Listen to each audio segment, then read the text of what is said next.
एक राज्य का राजा न्यायप्रियता के लिए प्रसिद्ध था। एक बार उसके सामने एक अजीब मामला आया जिसमें तय कर पाना मुश्किल था कि कौन अपराधी है। मामला कुछ इस तरह था। एक भिखारी रास्ते से गुजर रहा था। तभी उसकी नजर पैसे से भरे एक बटुए पर पड़ी। उसने उसे उठाकर देखा तो उसमें 100 मोहरें थीं। उसने सोचा इसे राजकीय विभाग में दे देना चाहिए। उसके ऐसा सोचते ही वो वहां से निकल पड़ा।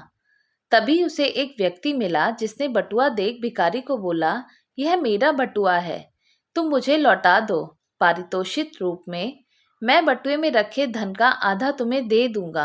यह सुन भिखारी ने उस राहगीर को बटुआ दे दिया। राहगीर कुछ चालाक प्रतीत हो रहा था। उसने जैसे ही बटुए को देखा तो कहने लगा, इसमें 200 मोहरें थीं। इसका मतलब 100 तुमने पहले ही ले ली। अब मुझे तुम मेरी 100 मोहरें लौटा दो। भिखारी को बहुत गुस्सा आया। भिखारी की नीयत में खोट ना था, इसलिए उसने राजा के पास न्याय के लिए जाना स्वीकार किया। दोनों राजा के दरबार गए और पूरा किस्सा राजा को विस्तार से सुनाया गया। राजा ने कुछ देर सोचा और विचार कर तय किया कि राहगीर ही गलत है, क्योंकि भिखारी को तो आधे धन की भी लालसा नहीं थी। वो तो राजकीय विभाग में मोहरें देने जा रहा था। जिस तरह से रास्ते में राहगीर ने यह सौदेबाजी की है, मतलब वो इस बटुए में रखी धनराशि के बारे में जानता था।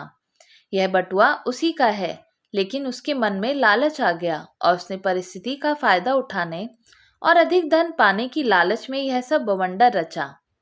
राजा ने उसे सबक सिखाने के लिए न्याय के रूप में बटुए का आधा धन भिखारी को दिया और आधा राजकोष में दे दिया, और उस राहगीर से कह दिया कि यह बटुआ उसका नहीं है।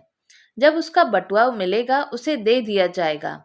इस तरह राहगीर को लालच के फलस्वरूप खुद का धन भी वापस नहीं मिला। दोस्तों, इसलिए बड़े बुजुर्ग कहते हैं लालच बुरी बला है। किसी भी चीज को पाने की मंशा में अच्छे बुरे का ध्यान ना रखना ही लालच का भाव है। जिस वस्तु पर आपका कोई अधिकार ना हो उसे पाने की चाह भी लालच का स्वरूप है।